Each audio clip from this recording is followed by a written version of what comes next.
좋은 아침입니다. 특별히 오늘은 수요일이죠. 또 수요 예배를 위해서도 여러분 1부, 2부 두 차례 있는데 적극적으로 또 온라인으로 참여해 주시기 바랍니다. 자, 오늘은 베드로 후서 2장을 좀 보도록 하겠습니다. 우선 관찰을 해보면 여기 중요한 키워드가 있죠. 7절을 한번 보십시다. 7절을 보시면 이렇게 시작이 되죠. 무법한 자들의 음란한 행실로 말미암아 고통당하는 의로운 롯을 어떻게 했다고 되어 있죠? 건지셨다. 건지셨다라는 단어를 하나 기억해 주시고, 또 건너가서 9절을 보시면 오늘 본문 마지막 절인데, 주께서 경건한 자는 시험에서 건지실 줄을 아시고 불의한 자는 형벌 아래 두어 심판날까지 지키시며, 여기 9절에 보니까 시험에서 또 건지실 줄 아시고 이렇게 돼 있어요. 그리고 불의한 자, 끝까지 순종하지 않는 자들은 심판날까지 지키신다. 자, 사실은 이것 때문에, 이 표현 때문에 오늘 1절서부터 9절까지 베드로가 무슨 얘기를 담아내고 있는가를 유념해서 보셔야 됩니다.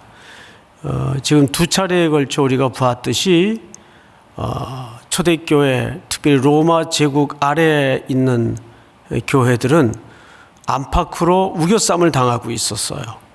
물리적으로는 로마 제국의 핍박이 굉장히 심했고, 내부적으로는 거짓 교사들이 발언해서 공동체를 약화시키고 흔들고 있었단 말이죠. 자, 그러면 1절부터 한번 좀 차근차근 보도록 하겠습니다. 그러나 백성 가운데 또한 거짓 선지자들이 일어났었나니, 여기 일어났었다, 과거형을 썼어요. 이와 같이 너희 중에도 거짓 선생들이 있으리라. 이건 무슨 형입니까? 미래형이죠. 여러분, 왜 미래형으로 썼을까요? 여기에는 베드로가 성령의 감동으로 이 글을 쓸 때 향후 역사 속에 이어질 그리스도의 몸된 교회 속에도 그 당시 2000년 전에 교회 공동체를 뒤흔들었던 거짓 교사들과 이단들이 끊임없이 발호할 것을 내다보고 있는 겁니다. 그런데 정말 그렇습니까? 안 그렇습니까? 그렇죠. 제가 한 3년 전인가요? 어느 목회자들 모임에 저는 계획도 없었는데 갑자기 전화가 와서 참여를 하게 되었어요. 아무래도 이제 목회자들 만나다 보면 주로 이제 교회 얘기를 많이 합니다. 근데 그때의 그 메르스가 아주 대유행을 시작할 때입니다. 교회 출석률도 많이 떨어지고, 또 저희도 그 당시에 아마 일본 선교를 중단했었던 기억이 납니다. 근데 얘기하다가 깜짝 놀랄 만한 이야기를 듣게 됐어요. 주로 이제 신천지나 이런 이단들이, 그 사람들도 타켓이 있다 그래요. 근데 우리나라에서 그 이단들이 노리는 첫 번째 타켓 교회가 있대요. 혹시 어느 교회인지 아세요? 우리 삼일교회입니다. 삼일교회 젊은 층들이 많다 보니까 이단들이 가장 좋은 먹잇감으로 늘 노리는 현장이 바로 여기입니다. 그래서 제가 비공식적이지만 보고를 들은 바로는 신천지가 한창 극성을 부릴 때 우리 교회 안에 많은 신천지 교인들이 들어와서 심지어는 진 안에 들어가서 또 직급도 맡고 온갖 경조사에 다 열심히 쫓아다니고 또 우리 청년들을 잘못된 성경 공부에 유혹하는 일도 끊임없이 있었고, 그래서 우리 교회에 생겨난 부서가 이단 대책 부서가 본격적으로 가동이 되기 시작했죠. 끊임없이 이런 일들이 일어납니다. 앞으로도 일어날 겁니다. 주님 오시는 날까지 이 사탄의 공세는 끊이지 않을 거예요. 자, 그런데 성경을 다시 보십시다. 그들은 멸망하게 할 이단을 어떻게 끌어들인다고 가만히 끌어들여. 여기 사실 끌어들인다라는 말은 온갖 인간적인 호감을 주어서 자기 편을 만든다, 그 뜻이에요. 자기 편을 만든다. 근데 정말 이단들에게 배울 게 있더라고요. 뭐든지 배우고자 하면 또 배울 게 있어요. 이단들이 그 타깃이 정해지면, 뭐 우리식 표현으로라면 전도 대상이 정해지면 무서울 정도로 집요해요. 아주 집착이 강합니다. 쉽게 놓거나 포기하질 않아요. 정말 지구 끝까지도 쫓아갈 기세로 그 표적에 대해서 달려드는데 섬찟할 정도예요. 우리가 영혼에 대해서 그런 좀 태도가 있어야 될 텐데 요즘 많이 어렵죠? 이들은 온갖 인간적인 호감도를 이용해서 가만히 끌어들입니다. 그리고 자기들을 사신 주를 부인하고 임박한 멸망을 스스로 취하는 자들이라. 이것이 이단들의 이제 수법이라면 2절, 3절은 특징들을 이제 소개합니다. 여럿이 그들의 호색하는 것을 따르리니, 여러분 여기 호색이라는 말은 성적인 방종과 타락을 얘기하는데 우리가 이해하는 단순한 성적인 방종과 타락의 차원과 개념은 아닙니다. 상당한 종교적 기반을 갖고 있다는 거죠. 이방 우상을 섬기는 신전에도 가보면 그 신전 안에 신전 창기들이 있어요. 그 합법입니다. 그 당시 사람들의 개념과 이해 속에는 그게 부도덕하거나 타락의 의미가 아니에요. 그래서 그들이 섬기고자 하는 신들과 이렇게 중개 역할을 하는데 그 중개 역할이 제물을 바치거나 또 헌금을 하고 나서 그 창기들과 신접을 한다는 명목 아래 몸을 섞어요. 이것이 공개적으로 공공연하게 신전 안에서 벌어지는데 여기에 많은 사람들이 미혹에 떨어집니다. 이 호색한다는 말은 단순한 성적인 방종과 타락을 넘어서 그런 종교적 이유, 배경을 가지고 있다는 것을 염두에 두셔야 됩니다. 그 다음에 3절을 볼까요? 그들이 탐심으로써, 이 탐심이라는 말은 플라스틱이라는 말인데 현상을 얘기하는 거예요. 제가 언젠가 그런 말씀을 드렸어요.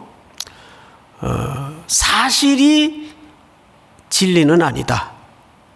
그렇죠, 여러분? 사실일 수 있죠. 귀신도 어둠의 권세를 잡은 자도 분명히 역사를 해요. 기적도 일으키고 능력도 나타내고 한단 말이에요. 사실이죠. 근데 그러한 귀신과 어둠의 권세에 붙들린 자들의 준동의 드러나는 어떤 현상에 많이들 속아요. 넘어가요. 이야, 진짜 능력 있다. 대단하다. 근데 그 사실이 성경이 지지하는 진리에 기반한 것이냐 했을 때 전혀 상관없는 얘기일 수가 비일비재하다는 거죠. 뭐 한때 또 우리나라에 멀쩡한 이빨을 갖다가 금리빨 만드는 그 기적이 유행이었죠. 그래서 그거 뭐 또 훈련도 받고 그랬어요. 그것도 큰 교회에서 중직자들을 다 초대해가지고 또 거기 많은 목회자들까지 가 앉아가지고 이 멀쩡한 이빨을, 금리빨을 만들어주고 하늘에서 금가루가 내리고 뭐 그럴 수 있겠죠. 그런데 그게 성경이 근거한 진리의 문제냐 할 때는 아니라는 거죠. 그러면 그 모든 탐심에 그런 현상학적인 종교의 유의에 놀아나는 그 끝은 다 어디를 지향하고 있는가를 여러분 아셔야 됩니다. 결국은 물질입니다. 모든 이단들의 저 끄트머리에는 물질이 목적일 경우가 99%예요. 제가 알고 있는 어느 여교사 분인데 주일학교를 오래 하신 분이에요. 초등학교 3학년짜리 아이를 하나 데리고 혼자 사시는 분이에요. 남편이 운전을 하다가 저희 휘경동 어느 사거리에서 그냥 사고를 만나가지고 갑자기 돌아가셨어요. 이게 인생에 가장 큰 충격을 받으신 거죠. 그때 교회가 이 선생님에게 이렇게 복음적 위로가 되질 못했던 것 같아요. 항상 이단은 그럴 때 인간적인 감성을 통해서 인간의 그 나약한 감정을 틈새를 비집고 들어가서 탁 낚시로 물고기를 낚듯이 낚아버려요. 그냥 거기에 빠져버린 거예요. 교회가 발칵 뒤집혔죠. 아무개 선생님이 갑자기 애 학교도 그만두게 하고 전세금 다 빼가지고 어느 무슨 공동체인가 다 들어가 버렸다고. 나중에 소문을 들어보니까 그 이단에 빠진 거예요.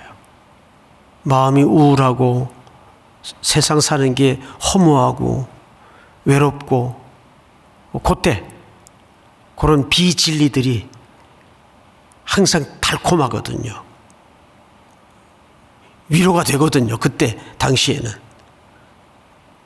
그러니까 거기다 다 전세금까지 갖다 바치고 이제 곧 그 메시아가 오신다. 메시아가 그분이 오실 거니까 아니 곧 오시는데 전세금은 뭐 필요하고 학교는 뭐하러 보내요? 이게 이제 잘못된 종말론에 빠진 거예요. 그래서 몇 날 며칠을 흰 옷들을 다 챙겨 입고 비닐하우스 같은데 합숙을 하면서 그 오실 메시아를 기다리는 거예요. 거기서 하염없이 전 재산 나갔다가 학교 다니던 것도 다 그만두게 하고. 자, 종말론에 잘못 빠지면 꼭 틀림없이 공식처럼 나타나는 현상이 뭐냐 하면 오늘이라는 현실을 놓게 만들어요. 그래서 그 미래에 대한 모든 담보물을 그 교주나 그 단체에 의지하게 만들어버립니다. 왜 이런 현상이 생길까요? 어제 아침에 누누이 사도 베드로가 임박한 죽음을 앞에 두고 강조했던 게 뭐죠? 이 글을 남김으로써 기억나게 할 것이고 생각나게 할 것이고 생각나게 할 것이며 기억나게 할 것이다. 결국 하나님의 말씀만이 이 양떼들의 안전을 보호할 수 있다는 확고한 신앙 아래 죽음을 임박한 다급한 그 시간임에도 불구하고 붓을 들어서 이 아름답고 놀라운 하나님의 말씀을 서신 형식으로 남겨놓은 겁니다. 우리 개혁주의 입장의 종말관은 항상 건강해야 돼요. 때와 기한에 초점을 맞추면, 이 질문을 누구도 물었죠. 예수님의 제자들도 물었어요. 사도행전 1장에 보면 언제 주의 나라가 임합니까? 언제 오십니까? 그러자 때와 기한은 너희의 알 바 아니요. 오직 성령이 너희에게 임하시면 너희가 권능을 받고 예루살렘과 유다와 사마리아와 땅끝까지 이르러 내 증인이 되리라. 거기서 강조한 게 뭡니까? 때와 기한은 너희들이 언제인지 알 필요 없다. 너희들이 집중해야 될 것은 오늘이라는 현실이다. 건강한 종말론은 오늘이라는 현실을 소중하게 얘기하고 있어요. 곧 이제 끝날 건데 뭐 학교는 뭐하러 다니고 직장은 뭐하러 다녀요? 근데 이것이 조금 인생의 눈이 짧은, 경험이 짧은 젊은 층들에게 혹하게 유혹이 될 수가 있는 소지가 너무 많아요. 그래서 청년 시절에 건강한 하나님의 말씀을 공부하고 체계적으로 배우는 것이 아주 중요합니다. 성경을 한번 다시 보십시다. 3절, 그들이 탐심으로써 지어낸 말을 가지고 너희로 뭘 삼으니? 이득을 삼으니. 그러니까 항상 이런 이단들은 그 끝이 뭘로 귀결이 되죠? 이득과 물질과 탐욕으로 귀결이 된단 말이에요. 그들의 심판은 옛적부터 지체하지 아니하며 그들의 멸망은 잠들지 아니하느니라. 우리 한번 4절을 같이 읽어볼까요? 4절 시작. 하나님이 범죄한 천사들을 용서하지 아니하시고 지옥에 던져 어두운 구덩이에 두어 심판 때까지 지키게 하셨으며. 네, 이제 이러한 거짓 교사들의 원뿌리부터 사도 베드로가 구약 성경의 해박한 이해를 통해서 몇 가지 신뢰를 듭니다. 한 3가지 신뢰를 드는데 간단하게 설명을 좀 하죠. 이사야서 14장을 한번 볼까요? 14장. 너 아침의 아들 계명성이여, 어찌 그리 하늘에서 떨어졌으며 너 열국을 엎은 자여, 어찌 그리 땅에 찍혔는고. 시작.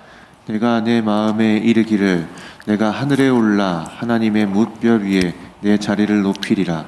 내가 북극 지폐의 산 위에 앉으리라. 이 본문을 잘 보시면 13절 다시 한번, 내가 내 마음에 이르기를 내가 하늘에 올라 하나님의 뭇별 위에 내 자리를 어떻게 하리라? 높이리라. 천사장이 타락을 하는 장면이 여기 소개되고 있죠. 자기 위치 이탈이에요. 모든 만물은 피조물들인데, 하나님 외에는 다 피조물들인데 자기 위치를 이탈하는 거예요. 인류의 죄는 항상 위치 이탈에서부터 시작이 돼요. 에덴 동산의 타락을 유심히 보세요. 위치 이탈이 시작이 되죠. 그게 누구의 속성을 닮아가는 태도인가 하면 천사장인 사탄의 속성을 닮아가려는 속성이에요. 태도예요. 마저 읽어보십시다. 가장 높은 구름에 올라가 지극히 높은 이와 같아지리라 하는도다. 무엄하죠. 그러나 이제 네가 수월 곧 구덩이 맨 밑에 떨어짐을 당하리로다. 자, 여러분, 오늘 본문을 다시 보세요. 4절. 하나님이 범죄한 천사들을 용서하지 아니하시고 지옥에 던져 어두운 구덩이에 두어 심판 때까지 지키게 하셨으며 옛 세상을 용서하지 아니하시고 오직 의를 전파하는 노아와 그 7 식구를 보존하시고 경건하지 아니한 자들의 세상에 홍수를 내리셨으며 이렇게 돼 있어요. 자, 첫 번째 신뢰는 그 죄의 뿌리, 기원에 해당하는 천사장의 타락을 설명했고, 두 번째는 노아의 경우를 소개했어요. 근데 노아의 경우를 두 단어를 유념하셔야 되는데, 첫째가 하나님의 의를 전파했다. 두 번째는 경건이라는 단어가 등장을 해요. 경건. 5절을 보시면 경건하지 아니한 자들의 세상에, 그러면 노아의 가족은 경건했다는 얘기 아니에요.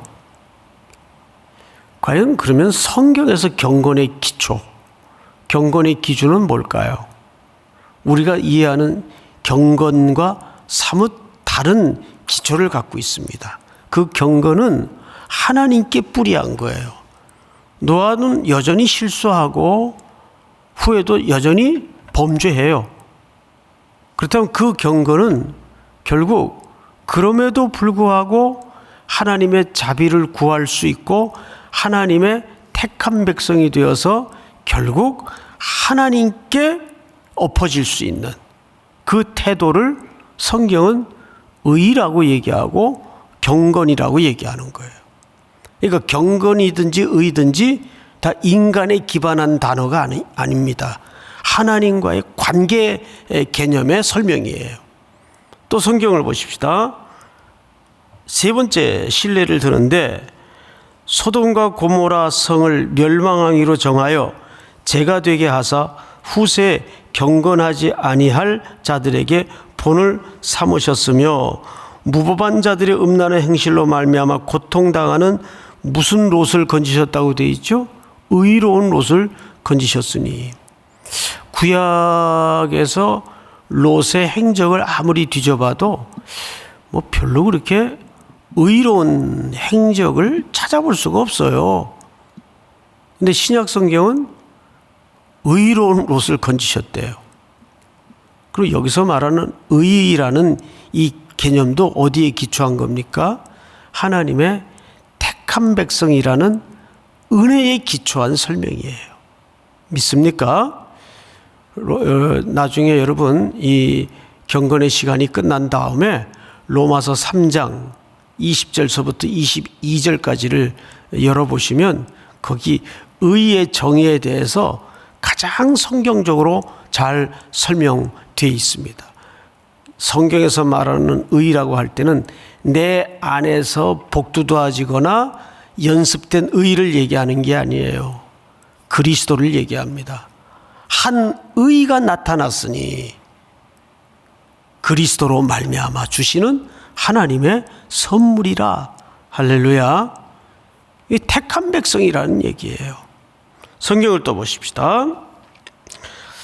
9절 주께서 경건한 자는 시험에서 건지실 줄 아시고 불의한 자는 형벌 아래 두어 심판 날까지 지키시며. 자, 하나님의 백성들은 두 번에 걸쳐 강조한 단어가 뭐냐 하면 건지신다는 거죠. 하나님께서 반드시 어떤 유혹 속에도, 그러니까 지금 초대교회 안에는 성도들 가운데 이미 거짓 교사들이 파고들어서 공동체를 흔들고 있지만 그리스도께서 십자가의 완성한 승리 때문에 이들을 반드시 건져낼 것을 사도 베드로가 이 글을 통해 확신하고 약속하고 있는 겁니다. 오늘은 특별히 우리가 이렇게 기도를 하면서 하루를 시작했으면 좋겠어요. 첫째,